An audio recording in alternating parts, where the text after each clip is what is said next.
Self-storage is big business and helps create space in our overcrowded homes. Oh, my goodness. As we thought, it is actually a load of rubbish.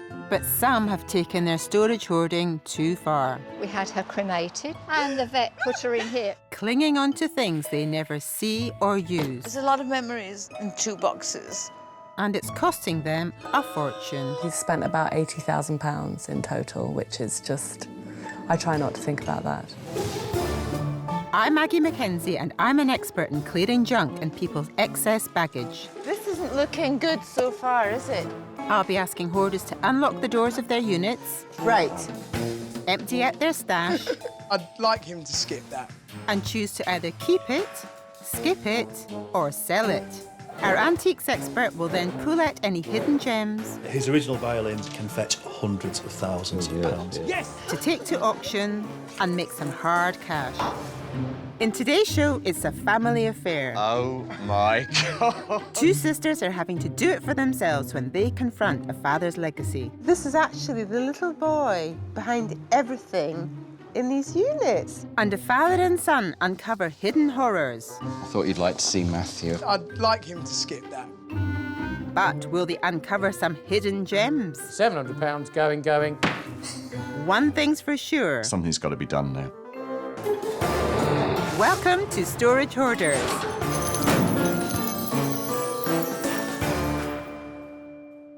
Hello and welcome to Storage Hoarders. It's a family affair in Putney today as I help 2 sisters and a dad and son do battle with their belongings and decide whether to keep, skip or sell their storage stash. Our first storage hoarders are sisters Debbie and Jules. They've inherited an archivist's habit of hanging on to a past that so far cost them over £3,000 in storage over a couple of years. So, what's the deal? We've got this unit, we hardly visit it, not entirely sure what's in it, and we really need some help. Jules and Debbie are South London girls with a lifetime of ephemera stashed away in Putney, where every year Oxford and Cambridge battle for supremacy on Old Father Thames. Oh, look, that's your christening, Deb, I think, isn't it? Oh, yeah, that is. Yeah, Look, there's you. The sisters now have a hand-me-down hoard of emotional baggage to face. We got the storage unit when our father died and we needed to clear the house because he'd sort of collected a lifetime's worth of stuff in there. Everything that he kept made sense to him and everything had a meaning. So my word for Dad wouldn't be a hoarder, it would be an archivist. But whenever he's travelling, he'd keep napkins and any brochure he picked up. And the little thing you put your drink on, and if there was a collection of plastic cutlery, he'd like that. And he was always making notes. So we got all the notes as well, but he had a legible handwriting. Dad's father? Well, there's going to be a lot of his legal stuff there, isn't there? So where do you find that? The whole thing is quite emotional. You know, it is all tied in with Dad and his death. And he was old, but, you know, all the same, it's like the end of an era. And so I think we realised we've come slightly to the end of the road on it all and we've got to make a decision. With my help, decisive action can turn clutter into cash. There are items there which will definitely be of interest, maybe to a museum, maybe to a collection. Valuable and interesting items which should be out in the public domain for other people to share.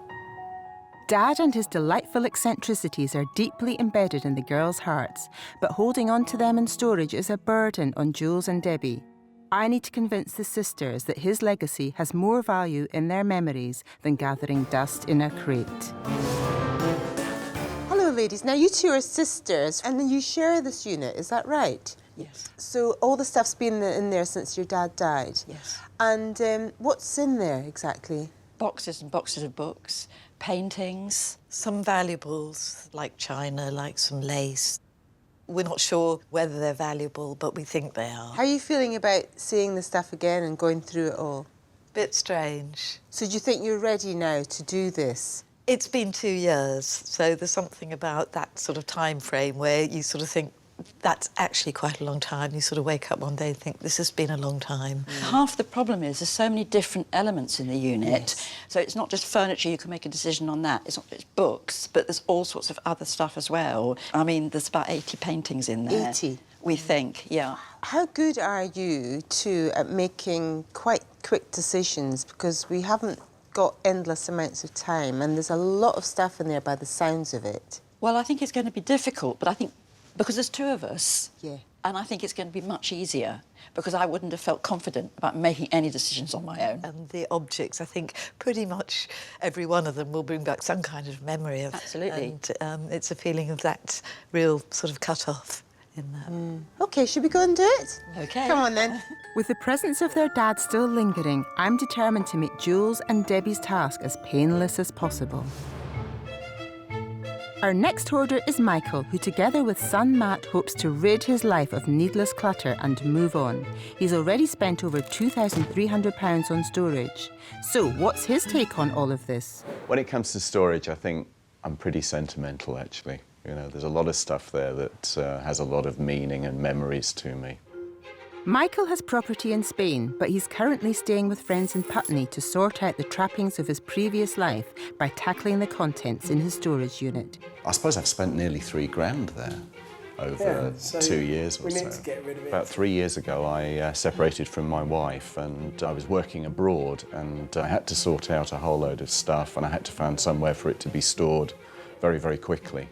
So I got a storage unit, moved it all in there, and haven't really looked at it since. So that was 2 years ago.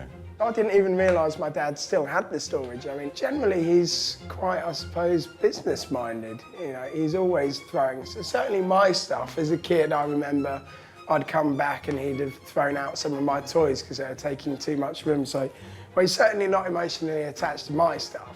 But we'll find out whether he is with his stuff when we get there. There's certainly things there that I know, you know, thinking about my home going forward, I'm never going to use again. So I'm hopeful that I can clear a lot of it. And then I think, you know, there's going to be surprises there. There's going to be stuff I don't know what's in there, and I don't know how I'll feel about it.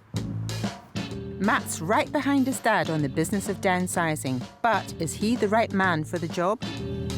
Cheers. Let's have a good day. I do not throw away stuff at all. I've still got shirts from the 1990s that I won't get rid of.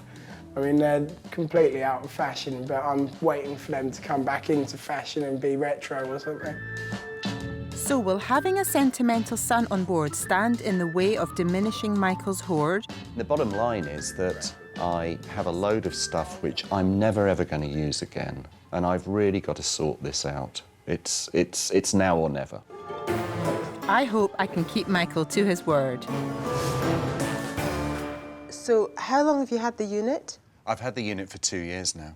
What's in it exactly? I know there's an old antique dining table and chairs. There's a grandfather clock. I know there's some CDs, and I know there's some vinyl albums. And there's a few photos of the kids, which I'll obviously keep. But apart from that, there's a whole load of other stuff, and I don't even know what I put in there. Have you felt that you've missed any of those items over the time? Well, that's the point. I certainly haven't missed them, because I don't think I have any use for them anymore. And are you quite sentimental about stuff? I am generally. I'm probably worse than him. I like to hoard a lot of stuff. I don't really throw anything away. Do you know what? I've got a slight worry that when you lay your eyes on some of this stuff, you go, oh, I want that, I want that, I want that. There's a high probability of that, I think. Is there now? I've sussed you out already. It would be great if you could make some cash from this stuff, wouldn't it? Yeah. So if you did, have you got a plan for anything? My daughter has just bought a flat, so I'll probably give her some money to help her furnish it. Oh, I think that would be nice, wouldn't it? Don't mind your sister getting some of this cash? Yeah, I wouldn't mind at all. Well, this sounds like quite a straightforward job, doesn't it? As long as we can keep you under control. Yeah? Should we get starting? Yeah, let's do it. So, we have met our hoarders who clearly only meant storage to be a short-term solution. Now it's time to open the steel doors and see what's lurking in those. Jules and Debbie bite the bullet and crack open their unit. Oh, goodness. Blimey. Oh, look, can you see at the back all those... There's that chair. Do you want to just grab hold of The sisters appear to be faced with an organised mountain of boxes, but in each box are the intricacies of their father's fascinating life, which straight away reveal a precious moment in time. This is the watch he called the time the Battle of Monte Cassino. It's a Longines watch. Dad wore this. He was in the 8th Army and wore it when he witnessed the bombing of the Abbey. With the girls immediately getting tied into the sentimentality of their heroic father, I think they've got a real battle on if they're going to clean up and clear out. Look, Deb, these are what he wore when he was serving. Oh, yes. That's his dog tag. And there is his number, 5675124. Isn't that amazing? Yes. That is fantastic. Yes. This is stuff we really There's will keep. a ton more of stuff like that. Tons. Oh, Yes. golly. We've got lots of boxes, haven't we? Yeah, we've so far found quite a lot of Dad's medals and wartime memorabilia, so we're just going through boxes that we think we call the treasures that have got a lot of his stuff in. So Yes, there's the ring. That ring, Deb. That's oh, that's the ring. It's a yes. diamond ring. That's apparently, I think that was my mother's engagement ring. Really? Yes. Diamonds? Yes. It is. Yes. Wow. It's clear Jules and Debbie have set themselves a real challenge. With so many family mementos to sift through, I'm worried they're going to be distracted from the job in hand. This isn't a huge unit, but my goodness me, it is rammed with stuff. It's really, really well packed, isn't it? Yes. We need to get everything out. Simple as that. So should we start to do that now? I guess so, yeah. The girls must think quickly about which items to keep or sell and which throwbacks to throw away.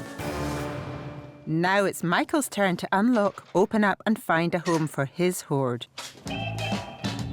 Oh my God, what have we got in What here? is this rubbish? It's what Michael has found the need to cling on to for the past 2 years. This looks breakable. Looks like there are a few little surprises in store for both of them. That's hideous. Where's this even from? I think it's from Grandma's, actually. She didn't want it. Oh my God, we've got a whole collection of Dalton figurines. They worth anything? No, I should think they're worth No? absolutely nothing. Okay, got that. moving on swiftly. Good idea, Matt. Obviously not tempted by Granny's figurines. Does anybody listen? Oh my goodness, what Yeah. an extraordinary unit. It's weeny, but my goodness, you've packed it well, haven't you? Yeah, it's an Aladdin's cave. It certainly is. Aladdin's cave. This looks like some sort of art installation with the shapes of the chairs. Yeah, I'm the new Yeah. Tracy Emin of Wandsworth. Oh, was this yours, Matt? I think it was my mum's. Really? Yeah. Oh, it's lovely, isn't it? About 60, 70 years ago. I remember when they used to have these covers on them. Yeah. That's amazing. I don't feel sentimental about that. You don't? No, no, Good no. for you. Let's fling it then. Yeah. Right. Should we get these chairs then? Now that's my kind of man. Michael certainly has got the right idea. And so far, Matt's not got his mitts on anything. How old is this, do you know? It's kind of Regency or early Victorian. In the old house, I loved it because it had a big dining room and, you know, it showed it off well. Haven't got a place like that Great. anymore. I love your attitude now. You know what? I think I've seen enough here now. So get a wiggle on, please, because I need everything out, okay? Yep. Okay. ASAP. Okay, we're on the case. See ya.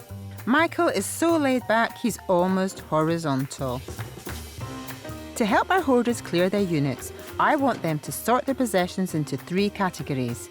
Skip it for all those unwanted pieces, keep it for the items they really do love, and sell it for the bits that could bring in some cash. I've also included a charity bin for those items too good to chuck. I want our storage hoarders to get tough with their stuff. They have just 3 hours to sort through their possessions. I've arranged some extra hands to help move all their items to a larger space so our hoarders can see exactly what they're dealing with.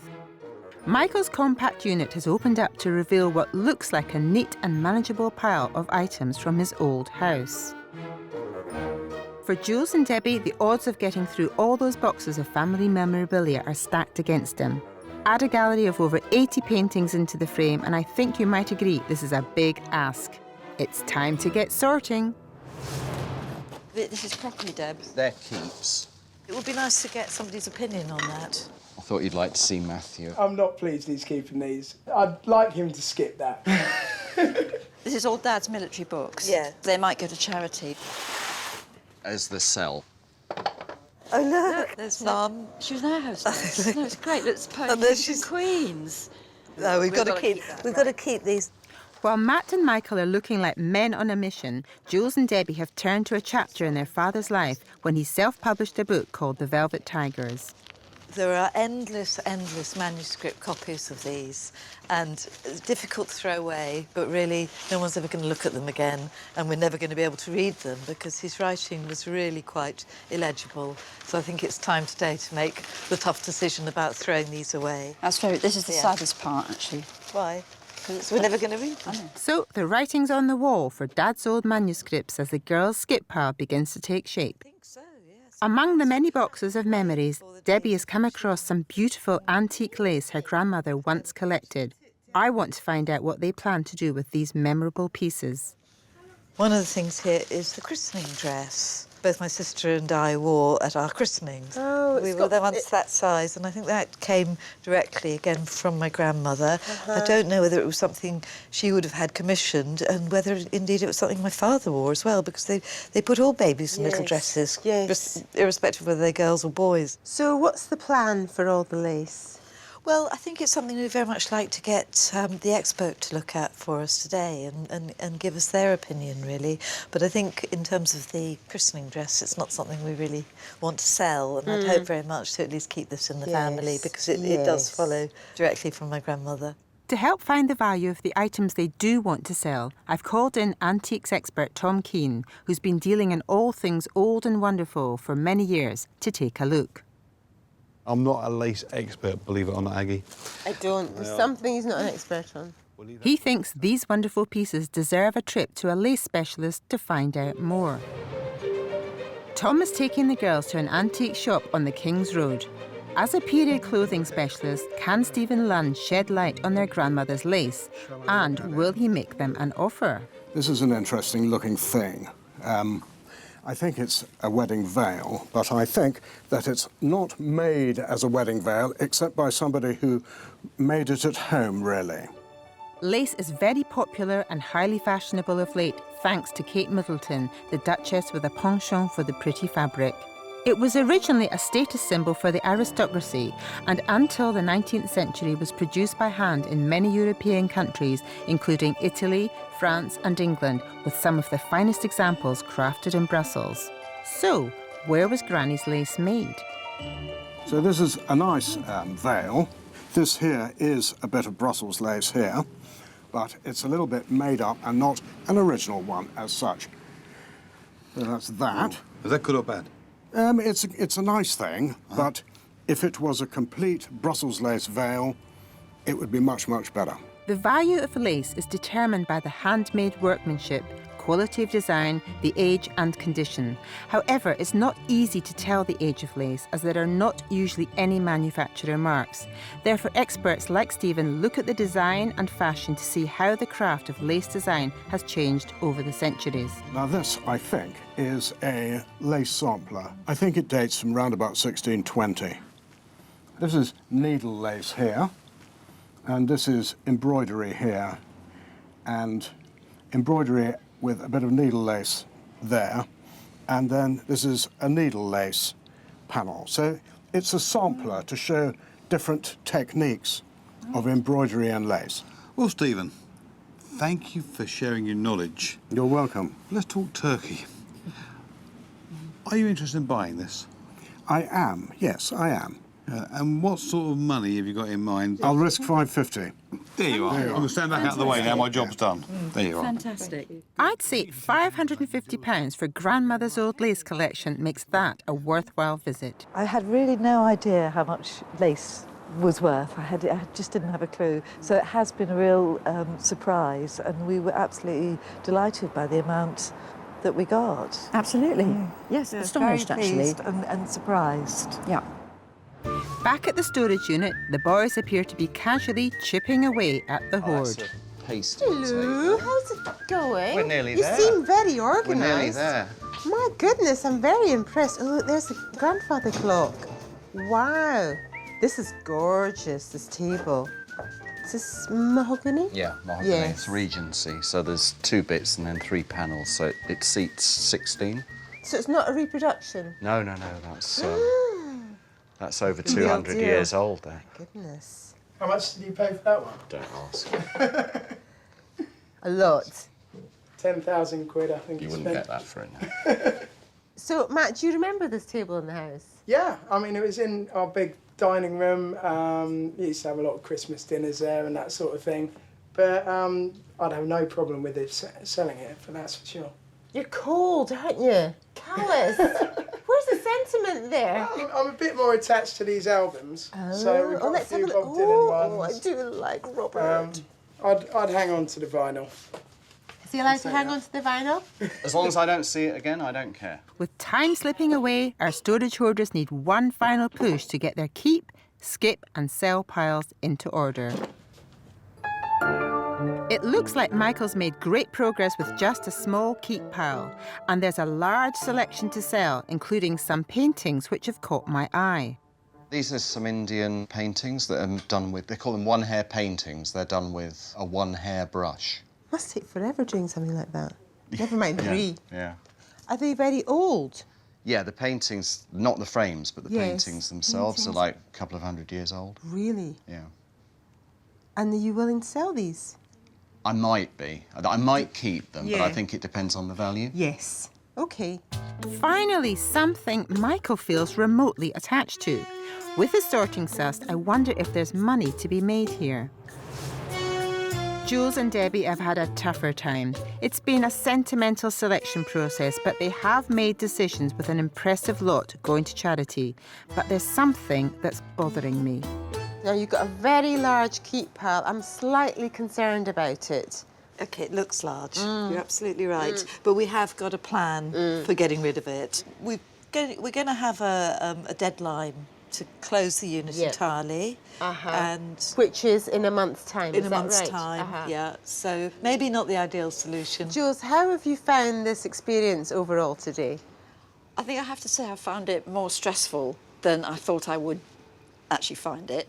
But at the same time, I'm really glad about the amount of stuff that's going. Oh, Aggie, there was one thing I wanted to show you. You remember we were looking at the lace earlier? And I said I thought that my dad had worn that at his christening. And unbelievably, here we have a photograph. Oh, my goodness. And I think this is the very gown. They used to call him, his name was Douglas, but his parents used to call him Boy. And there we have it, Boy Line. That's his father. And there he is in the gown. Oh, my goodness. So this is actually the little boy behind everything in these units. Yes, indeed. Yes. It doesn't cause you all this trouble. Well, it's not a trouble at all, Dad. Oh, he's forgiven. He's forgiven entirely. So, with our storage hoarders having sorted their keep, skip and sell piles, next it's time to find out if our expert Tom thinks there's any hidden value in their items. I'm really excited about this collection of goods that the ladies have here. This is what we call in the trade proper old money items. In the 19th century, your relatives were wealthy, they had nice things, and we don't often see collections like this anymore. So it's nice for me to come and see a massive array of things and get excited about them. I'm like a kid in a sweet shop. How old do you think that bowl is? It looks modern to me, but what do I know? I'd say 200 years. Not bad. It's about 1785. Wow. To get that condition of a first period Worcester bowl is very rare. I'm going to be very conservative and say £200 or £300 for that. It looks like Jules and Debbie have inherited some valuable treasures from their dad. Nice pair of plates. These are Chinese, late 18th, early 19th century. Those two will make £100, £150. Right, so we've done the Chinese plates. Now we're down to the Japanese plates. Satsuma designs. What does that mean? Well, the Satsuma is the gold. These aren't too valuable. They're quite nicely decorated, though. I think this lot will make £200 or £300 at least. It's already beginning to tot up, and we've only just scratched the surface of the girls' sale items. You've also got this vanity case, a ladies' travelling vanity case, late Victorian Edwardian. I've checked it. Some are silver plate, some are silver. It's been matched up with bits that have been lost over the years, but it's still a minimum of £200 to £300, even though the case is knackered. But it's got a lovely little clock in there, heart-shaped travelling clock. That's lovely, isn't it? Yes. Nice enamel dial and a bit of damage, but nice thing though, isn't it? It's beautiful. Yes. £200-300 all day long. Tom's had a field day going through the girls' family heirlooms. In fact, he's almost been spoilt for choice. However, he suggested the items to go to auction are the Worcester bowl valued at £200 to £300, the Chinese plates valued at £100 to £150, the Japanese Satsuma dessert service £200 to £300, and the travelling vanity case, which, despite its tatty appearance, should also fetch between £200 and £300. The other items Tom thinks will look attractive at auction are some stunning Imari plates estimated between £200 and £300, and a Spode chestnut basket valued at £50 to £80. But what about their father's paintings, which he spent a lifetime collecting? Tom has a feeling there might be some hidden value among them and has called in art and paintings experts Cameron McMillan and Tony Sullivan to cast an eye over them. If they like what they see, they might just make an offer. Who's this chap here? This is our father. He was in the Battle of Britain. Yes, he was a Spitfire pilot. Interesting. So he's entitled to be painted a few times. Yes. He had a great collection of artist friends, and if he ever came across any artists, he would usually commission a portrait. Yes. Well, that was nice of him to give him some money. Yes, he had a huge collection. For Jules and Debbie, the only value in their father's portraits is of the sentimental kind. To get a value of a painting, you need to know its provenance. Ask about the financial history and look for any distinguishing marks such as artists' signatures or stamps. Check on the back for any writing or a gallery label which could reveal where it's been displayed. The more detail you have, the easier it is to price up. So, do Jules and Debbie have anything of value in their dad's collection?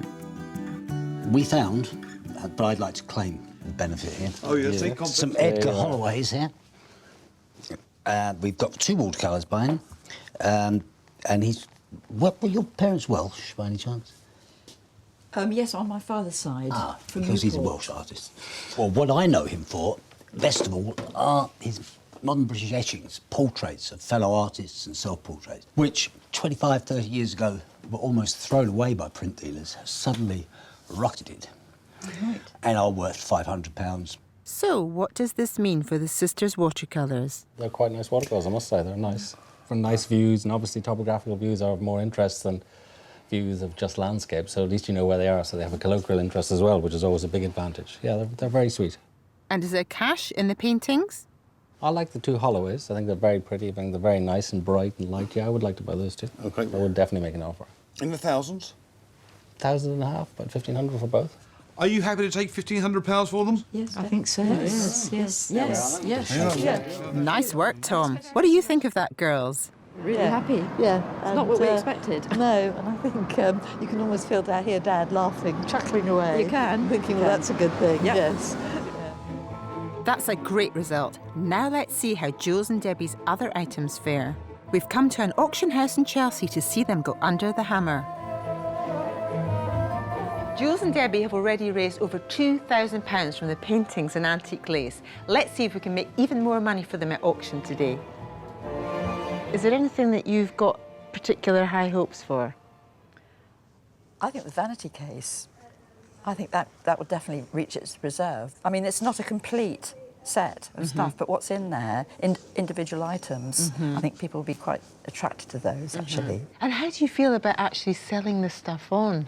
Are you feeling slightly guilty? Not so much guilty, it's just strange to see these items all ready to go. It's going to be a strange afternoon, I think.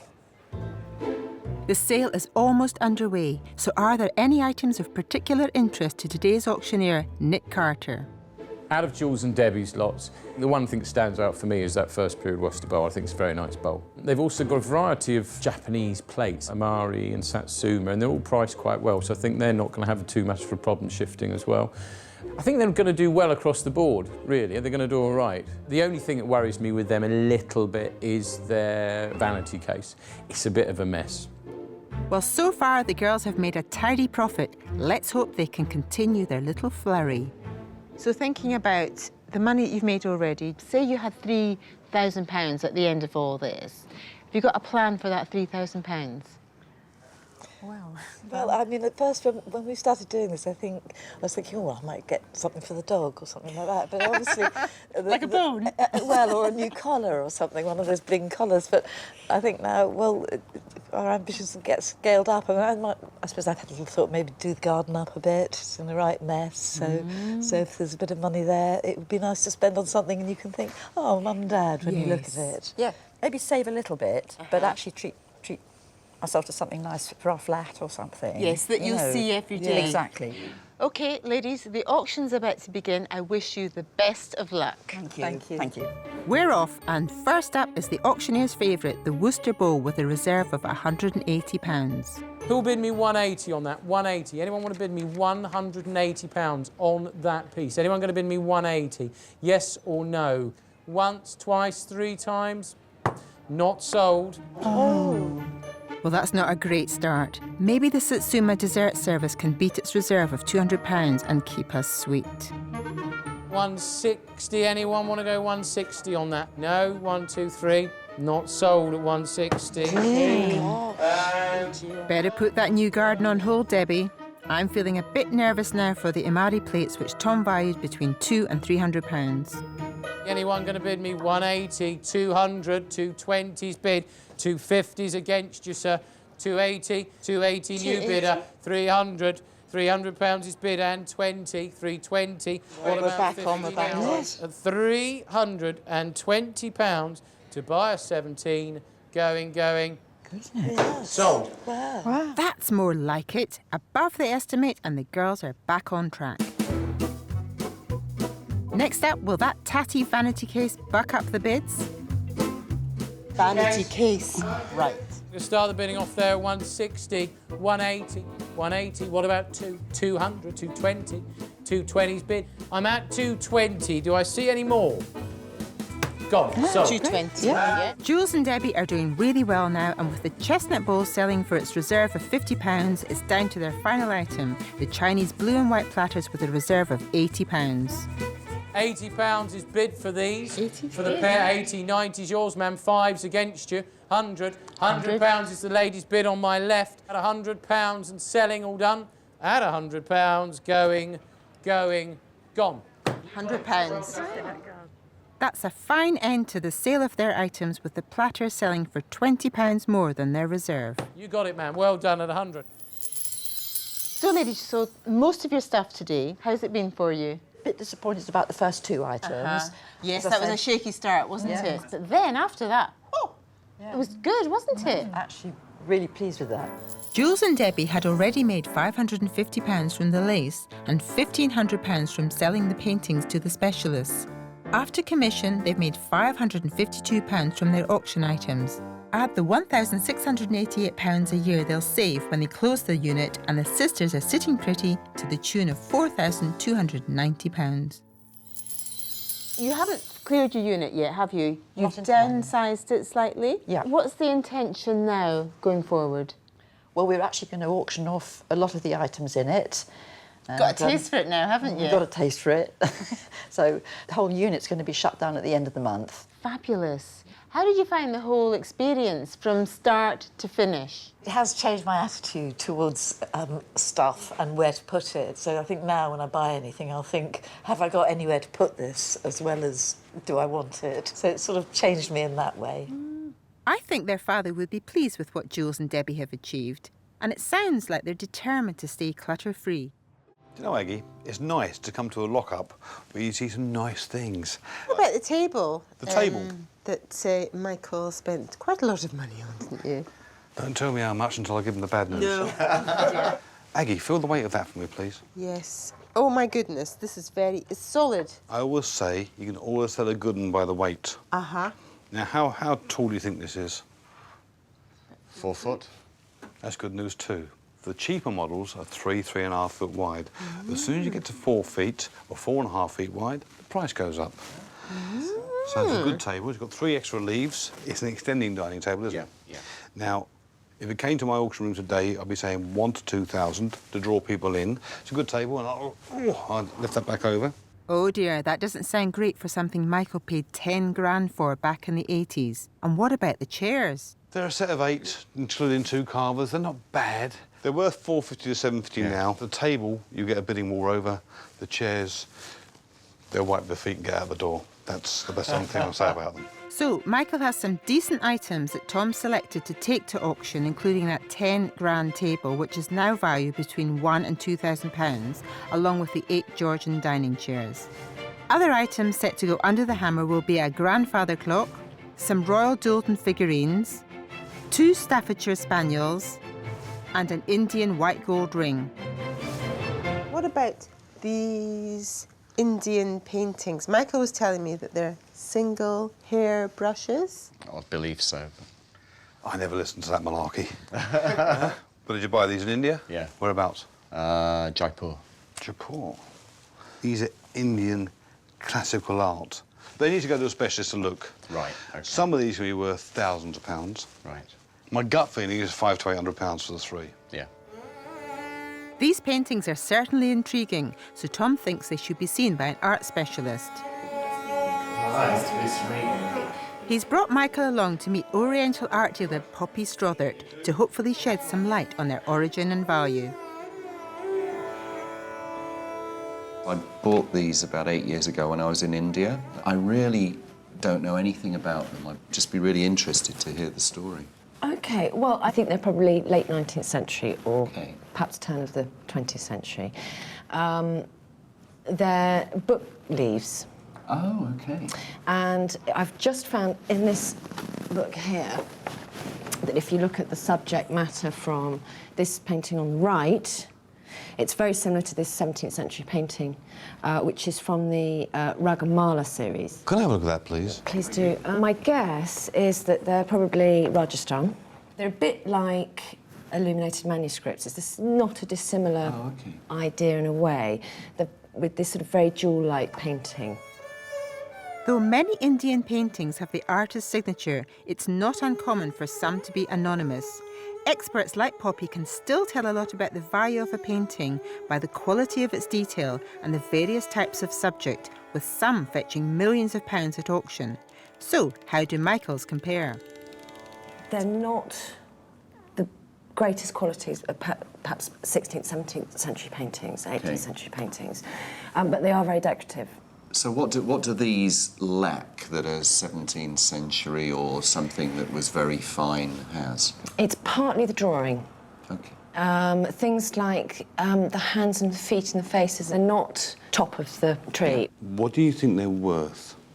I think there is a market for them, and it depends what you want to do with them. I mean, I don't know what you think, Tom, but I would have thought... I'm not going to tell you yet. Oh, OK. OK. I would have thought on a good day you might get 4...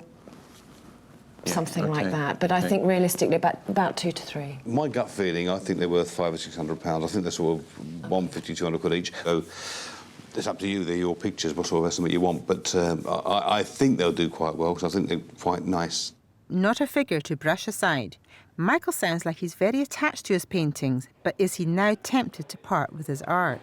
I think I'd forgotten I'd had these pictures, and it's really good to sort of find them and get the story behind them. It was just absolutely fascinating today to do that. We're back at the auction room where Matt has left Dad to see how all of his items stack up when they go under the hammer. Gone, that's sold. So, what about those Indian paintings? Are they included? We had those valued, and yeah, they're worth hundreds rather than thousands. OK. And I've decided I'll keep them because I really like them. You know, it's one of the few things that's actually worth at least as much as what I paid for it. Yes. And have you got a spot where you're going to put them on the wall? Yeah, I think I'm going to take them down to my house in Spain, and they'll go really nicely in one of the bedrooms. The paintings are going to Spain, but the table still up for grabs. That's just behind us, isn't it? Yes. It's massive. I know, I never realised how big it was. It's, I know. It's huge. It's really splendid. Well, hopefully somebody else thinks that. I know. I've noticed a few people looking at it already. Oh, that's good. That's good. And Does the that chairs include as well. Chairs, are they separate? The chairs are being auctioned separately. OK. Yeah. With the hammer about to fall on Michael's items, what does our auctioneer think of his lots? I think Michael's got some really good lots in this week's sale. The dining table he's got is a nice, good standard bit of Georgian furniture. He's got a good set of dining chairs as well, which kind of match it. They're a little bit later, but it's a nice set of chairs. Michael's also got a grandfather clock, which it's not a great clock. You should get 350, 400 quid for it. He's also got a pretty ring, the Spaniels, which they're not really Chelsea, but they do tend to sell. Dalton figures, though, that could be a bit difficult. They're so way out of fashion now. No one's interested in those anymore. He really is going to struggle with those. But the rest of it, I think he's going to do all right. So you're fairly optimistic that everything will be sold today? I sincerely hope so. I don't know where I'm going to put it if I have to take it home, you know. And with the auction about to get underway, let's hope Michael can turn his old furniture into something new for his daughter's flat. First up, the Dalton figurines. From a good estate, we've got the Royal Dalton figures there. Does anyone want to bid me 50 on these? £50 is bid. I'm going to sell unless I see any more. Gone. You got them, so 860 and 50. You happy with that? Yeah. Well, it's a right royal start with the figurines fetching £50 and the Staffordshire Spaniels bringing in a respectable 40. Next up, those 8 dining chairs. Set of 8 at 450. Ridiculous estimate at 450. Ridiculous estimate. 450. 5 bid. 50, sir. 550. 580. 6, sir. 600. 620. Yes. 650. 650. 680. 7. I'm going to sell at 700. Going. Gone. The chairs sell for just under Tom's top price, which is good news for Michael and his daughter's flat. However, it wasn't quite the right time for the grandfather clock, which didn't sell, and surprisingly, nor did the lovely Indian ring. Michael's been very laid back throughout the whole process, but I wonder if the mood will change as the mahogany table takes centre stage with a reserve of £1,500. Who'll start me at 12 for that? 1,200. 12, I have 13 here. 14. 14, 15 here, sir. 16. 16 bid. 17 anywhere now. 17 now bid, sir. 17 new buyer. What about 18, sir? At 1,700, once, twice, 3 times at 1,700 with 531. Gone. Great. Well, despite being only a fraction of what Michael originally paid, £1,700 is still a lot of money, and I'm sure will buy some new pieces of furniture for his daughter's flat. So, how has he found the whole experience? I'm really pleased to have got it over with, actually. Quite exciting, wasn't it? Well, it was, you know, and I was very pleased that at least 4 of the lots sold, particularly the big stuff, because if I hadn't sold that, I'd have had to have put it back in. Yeah. Michael has sold 4 out of the 6 items he brought to auction, which, after commission, leaves him with a clear £1,992.